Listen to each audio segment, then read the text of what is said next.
Hello, beautiful people. You're most welcome to Footprint with Betwell. Today, I bring you another episode of Bushfalla Chronicles, a series on life and living abroad. And today's episode is the tale of a survivor, a victim of modern-day slavery. I invite you to meet Zita, a high school graduate who was exported to Lebanon with the promise of a better education and, of course, a better life. But she ended up a slave, a nanny who was subjected to long hours of hard work and torture. Zita was locked up in a mansion for over 2 years with little or no communication with her family or the outside world. You see, Zita's story is just one of many pathetic stories of people who travel to the Middle East to work.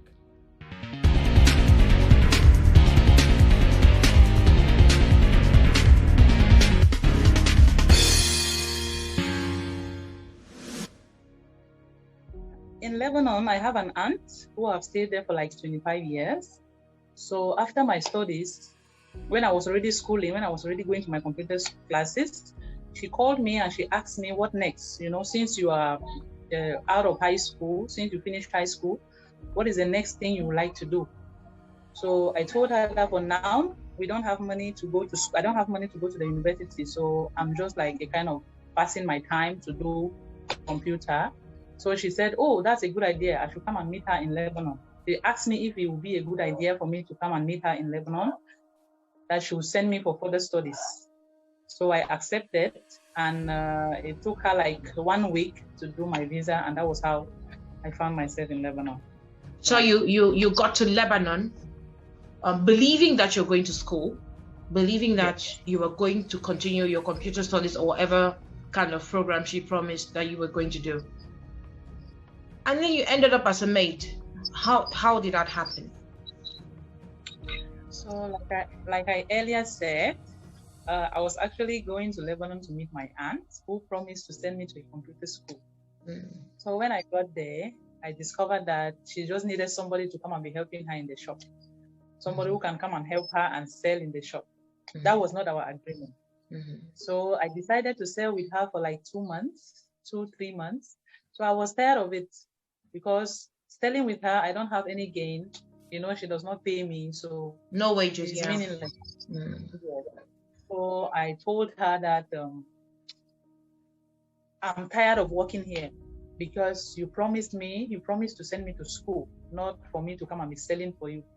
So I want to go and look for another job outside, because I told her that I have friends here who are actually working as maids and nannies, which they told me that their employers are treating them nicely, so they are living well in their houses.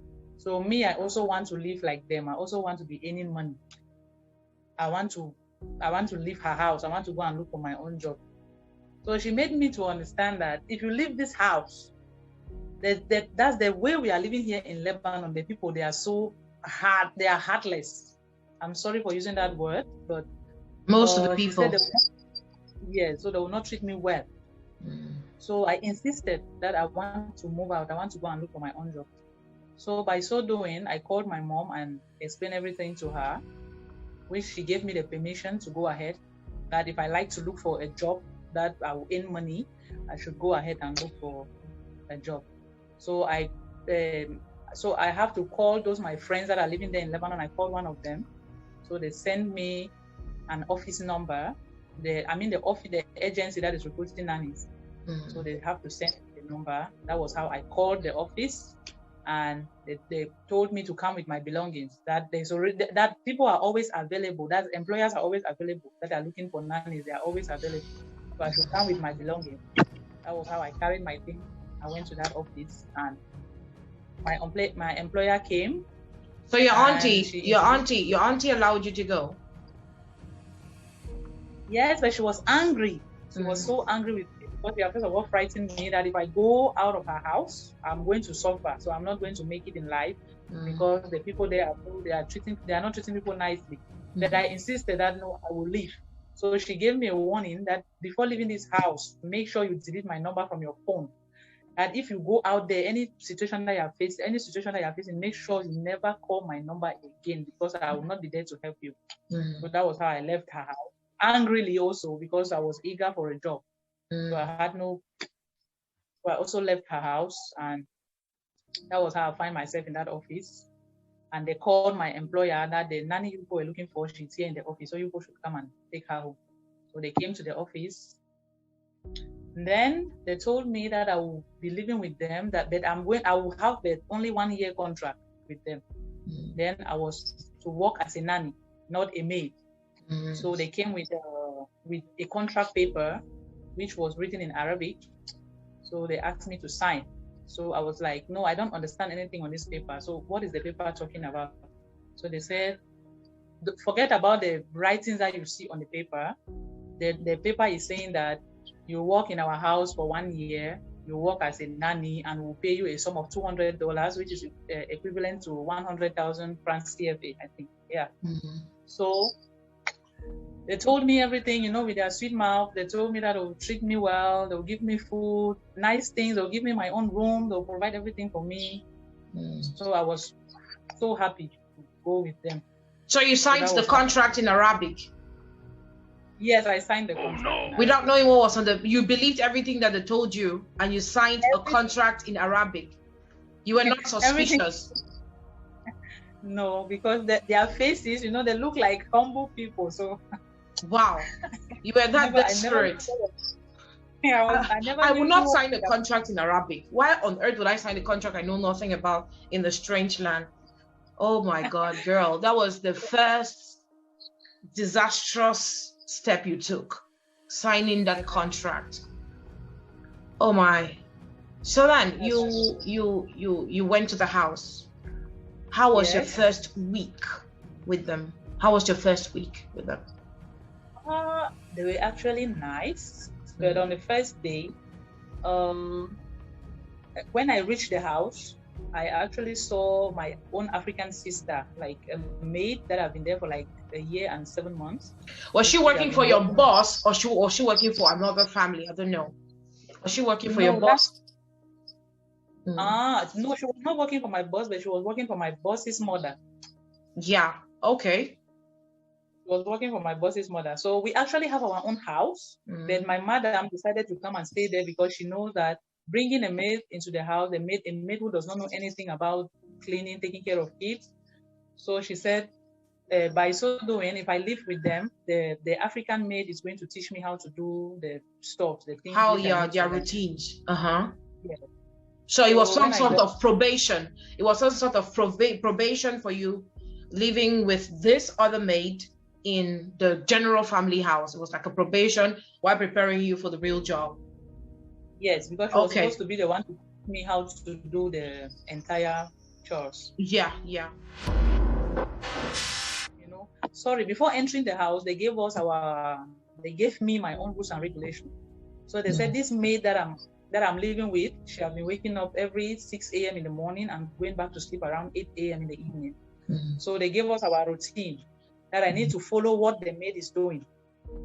So on that hectic day, let me call it a hectic day because it was actually a terrible day in my life. So on that day, that my maid, I don't know what came over her, simply because I refused to share my things with her.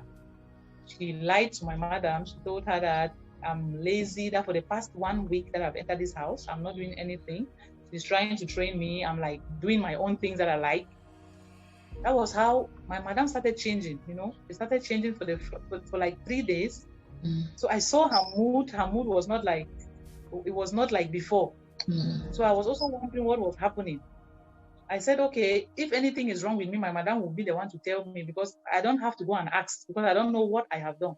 So they were talking in Arabic? She speaks Arabic and English. Oh, you mean me? No, they were talking about everything that was going on in Arabic. So you were lost. Arabic, including the African maid. Yes. So you were lost in the house. You didn't know what was going on. I was lost. I was never sitting beside them. When people are speaking their dialect, something that you don't understand, you look like a fool. So I was always on my own side. So she explained everything to her that I don't like to do the cleaning. I don't want to learn that since I entered this house, I don't know anything about cleaning or nothing. So that was when my madam now called her husband, because her husband was actually at his job site. So she called the husband, and the husband came immediately with his car. And they just ordered me to enter the car. I should enter the car quickly. I did not even know where we were going to. So they said I should not ask any question. I should just enter the car and follow the husband. So that was how I entered into the car. We went back to the office. So when I reached the office, they were like trying to ask me. They did not even ask for my permission. They did not ask me anything. So they took you to the recruitment agent. They took you to the recruitment agent. That's the recruitment office. Yes. Mm-hmm. So when I got there, they did not even ask me how I've been in the house. So I wanted to see, the boss ordered me to go and say I should go down on my knees. I went down on my knees because they say obedience before complaint. So I have to go down on my knees. Then he asked somebody to go and get him a whip. Mulongo. And get him at our mulongo, that they should bring it. So when they came with that mulongo, now he started beating me. I mean, flogging me all over my body. Wait, all over. They're flogging you like that's like corporal punishment, and you don't even know what has happened. Like you don't even know why you're there. I don't even know what my fault was. So he flogged me. That he was like whipping me all over my face, my whole body. Yeah. So after flogging me, he asked me to go and sit in another room. That room was just an empty room. Nobody was there. So he said for my punishment, I should go to the other room and sit there. So I went and sat in that room. He had a conversation with my boss until my boss took me home. So on our way home, I was like still crying, you know, that type of flogging that they flogged you all over your body. So I was feeling pain. So I was crying. When I reached the house, that was when my madam called me on the table and told me that the reason why you were being flogged in the office is because you are not doing things rightly in this house. So she told me that if I am not ready to work, I will be the one to pay them because she has spent money to put me on employment visa. So if I'm not ready to work in her house, I have to pay them. But if I'm ready to work, they'll be the ones to pay me. And I cannot go back to my country unless I work with them for like 2 years. So from 1 year to 2 years? Yes, that I work with them for 2 years to repay the money that they have used to make my visa. Whoa. My employment visa. Mm. So she explained to me that this is your African maid. She was the one who said that if your own African sister can complain about you, it means you are really lazy. So this your sister told us that you don't do anything, you sleep a lot. So I was talking and crying. I said, Madam, at least you would have asked me. I said, I'm the one doing the cleaning in this house. I'm the one washing the toilet. I'm the one doing everything. So living without our maid like that in the house, living with that African maid was very difficult. So when my mother wants to talk, her mother gets angry that this her maid have stayed here for like one year and 7 months. So if she can complain about me, it means truly you're the bad person. Yes. So my madam said she saw me the day she saw me at the office. She loved me so much. She loved my smile. She loved the way I was smart there at the office. So she told the mother that no, this girl that you are condemning like that, she's a very good girl. So she decided that we should go to our own house rather than having problems in her mother's house. So that was how we moved now to our own house, and at least things were much better there for like 2-3 months. I was living happily, you know, everything was good because they gave me my own room. I no longer share room with anyone. My room, my toilet, and everything was there. So living now without my madam, something came up. You know, us women, we love to be jealous. That's my boss in the house decided to buy me, you know, something to appreciate my good work. So he bought me some nice clothes, nice shoes. So he came and gave them to me. So all of a sudden, my madam, her attitude just like, it seemed as if this is my husband, something is going on between these two. So she was a kind of jealous. And then she changes her attitude towards me. So she was hard. And then she decided to be bringing, so according to her, to punish me now, she decided to start bringing her friends every blessed day for dinner in the evening. So when they come for dinner, instead of me to sleep at 8 p.m. in the evening, I'll be sleeping around 3 o'clock in the morning. Because when they come for dinner like that, they will eat, they will drink, they will ask me to make coffee. You know, the house will just be messy. They will throw dirt around. You know, if you see the house, it's like a bin, like a garbage bin. You know how we used to throw dirt beside the road? That's how the house will look like. So every day, that's the house was like a living hell for me. So it was not that easy. You wake up in the morning at 6 o'clock and go to bed at 3 o'clock and get up again at 6 o'clock. Get up again at 6. Wow. Can you imagine? So I'm just sleeping for like 3 hours. It was actually difficult for me because it became a time that my madam started, starving me, because giving me all those duties, bringing her friends for dinner was not actually my problem, because I can do the work. Even if I don't sleep, I don't have any problem. But my main problem now was starvation. She was starving me. Like I will stay for like 2-3 days on bread. I eat bread for like a week, no food. Then when she wants to put me food, this type of small bowls that we put soup inside, she will put me food inside those small bowls. It's like you are giving it to your child, something that your child will eat and will not be food. So the suffering there was like hell. They took my phone, the phone that I travel with. They took it because they told me that I'll be calling my parents, like every month. I'll be calling my parents twice a month. So wow, the situation was not the same, because I used to call my parents at times once in 3 months. So there was one day that my madam just got up and said, "Oh, you have used credit for like $200. So this month we are not going to pay you because you stole the house phone and you called your parents." Huh? I was like, me? She said I should not even argue with her. I should not say anything. I should not even mention anything, that now like this, they are taking me to the office to go and pick me up, to go and flog me.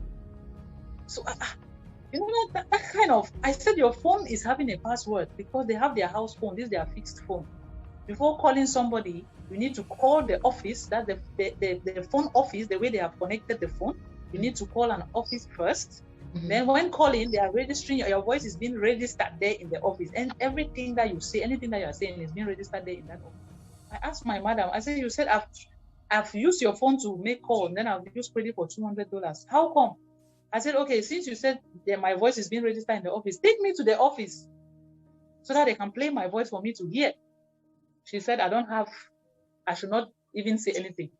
So that was how she took me to the office with her husband, and I was flogged again. I mean, where? I said flogged. They flogged me until I was having wounds.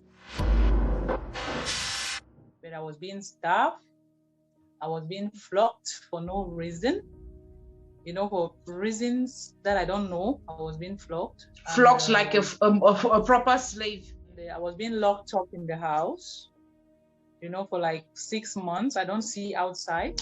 Then I never had access to my phone, because they never gave me any phone. So I was just like a dumb in the house. I don't have means of communication, most especially with my family. Yeah. Being locked up in the house was not like they will put TV for me to watch. So I was being locked up in the house, no TV, no phone. So I was just there like that. But that's a mansion. That mansion should have a TV. How come you didn't have access to TV? There was a TV, but when they want to go out, they disconnect anything. They disconnect everything. So that, according to them, that was their means of punishment. So I don't know. Or they were just actually being wicked. Then I was being starved. But you were left at home with the children. How will you stay at home with children and no TV? So the children don't get to watch TV as well. Oh no! When they are going out, they are going out as in a family outing. Oh, right. I'm staying in the house. Yes. I'm the only one in the house. So all the children they are going out with the kids. So when they are going out, I'm being locked up in the house. So they will leave me in the house without any TV. So I never had the opportunity to have my own phone. Then means of communication with my family, I never had the need to communicate with my family because I was being, I was just like a slave. So it was actually difficult. Then my resting time, I don't have time to rest because the promise they made to me before, like they said, I will get up at 6 a.m. and sleep at 8 p.m. in the evening. But it was not actually so. So I was sleeping instead at 3 o'clock in the morning. So I was just sleeping just for 3 hours. So I never had time to rest. I was having only like 3 hours to rest.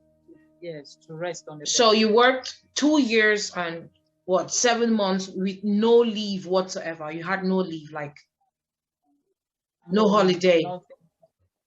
Nothing. What happens when you fall sick? When I was sick, some days, like when I was sick, any day that you're sick, your salary is being deducted. Yeah, so they don't pay you for that day. Like 2 days. Yeah. So if you are sick for like a week, which week they will never allow you to sleep on the bed for 1 week. So the only time they will leave you to sleep, the only time you can sleep is just for like 2 days. Highest should be 2 days. Because they will leave all the plates, the house will be dirty. So all the things are waiting for you to come and do. So so you being sick is even at your own detriment, because when you wake up, all those things are there waiting for you, staring you in the face. All those things are there for you to do. So at the end of that, I used to wear my jacket. You see me very sick, like I'm walking like this, but I'm still struggling to clean the floor. So you see me shivering, but I'm still washing the plates like that. If you see me, it seems as if I will die the next minute. But what to do? Just because I'm scared that my salary will be deducted. So, or maybe you're scared that the salary will be deducted, but the work will still pile up and wait for you. It's not like someone else is helping you to do the work. There will be nobody to help you. You alone will still do it. Even you are sick for like a month, know that when you get up from your bed, the bulky work is there waiting for you. So, and they'll not pay you for the 1 month that you were sick. Yes, definitely they'll not pay you. So all the while, how was your mom feeling? How was your family? How did they take this whole craziness? How did they take it? And when you went back home, how was the environment? How was it when you were finally free? My mom, like I said, I never had the opportunity to communicate with them. So when it's time for me to discuss with my family, they are always giving me like 7 minutes. You don't have the time. You cannot even explain what is happening in your life. So my mom, I was not telling her anything. Because when I call her like that, she'll like want to give me her own problem. She'll want to explain what is happening in her life. So, the credit will just get finished without me telling her what I'm experiencing there in the country. So that was her.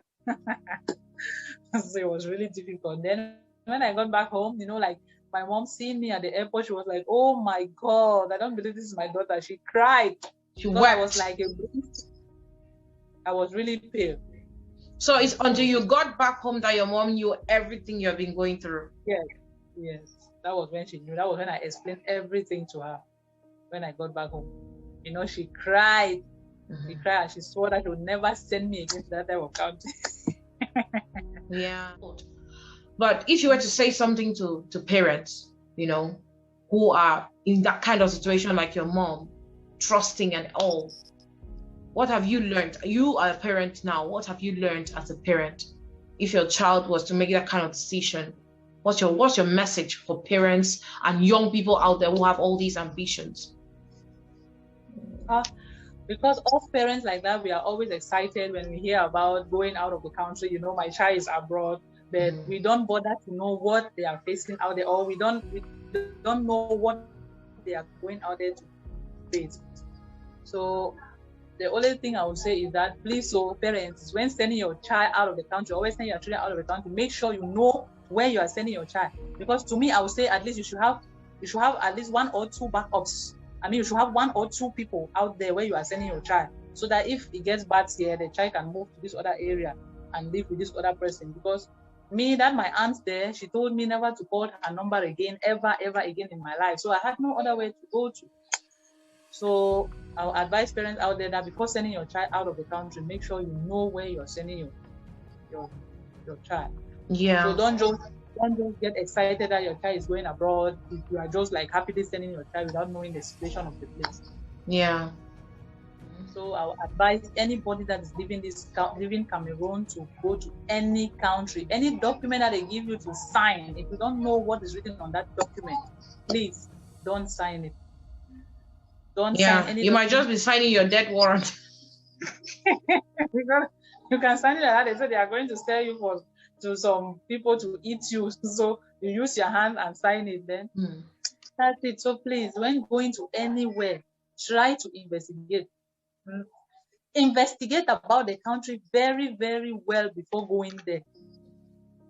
That's my main thing that I will emphasize people to do. Because though another, I will say my story like that, but people will still go. They will say, no, maybe she fell in the hands of the ugly ones. Maybe me, my own situation will be better. Please, please, don't leave your country when you don't know where you are going to. Investigate. Investigate. I was happily going to Lebanon, thinking that I was going to live with my aunts. But at times they used to say the devil, the angel you know is the devil you know is better than the angel you don't know. So at times I used to say to myself, oh, I die, no, I would have listened to my aunt. But then on the other hand, I say no, but at least I've learned a lot, because if I was not stubborn, if I never moved out of our house, maybe I wouldn't have, get into this. I wouldn't have experienced what I had. The life on the street. Yes. She made me to leave Cameroon and go to another country. At least I have experienced the life of the people, because now I can live with anybody. Whether you are a grumpy person, whether you are always happy, I can live with you, because the treatments that I had in Lebanon, the harsh treatment, makes me to become resilient, toughen up. Yes. So now I can boast to myself that I'm really a strong woman, because I can do any job. Yes, I can do any job, excluding illegal jobs, but I can do anything that will give me money. Yeah. Any hard work. Then on the other side, I would say the experience that I had in Lebanon, if you are not strong, please don't even try to go to Lebanon. I'm not saying that everybody is bad, but due to my experience, I would say majority of them are hard people. Because even when you are being beaten on the streets, the people will just pass like that. Even police people, they are just passing and looking at you like that. They are flogging you since it's black skin. They will just pass and look at you like that and just go. So I would not want anybody to experience what. Whoa. Okay. Thank you so much for sharing your story with us, Zita. For me, it is a call to vigilance and patience. Zita, unlike many others, was lucky and blessed to return home alive. Today, she is a mom, a wife, and she has a bright and amazing future waiting for her to explore. So, we can only say thank God for her life, and we continue to pray for those out there who might be in similar situations or even worse situations. My people, I invite you to please like and share Zita's story. You'll never know who needs these lessons, these life lessons. Please stay glued to Footprints for videos like this and even more interesting videos on lifestyle issues, cultural issues, and faith-related issues from Cameroon and elsewhere. Bye.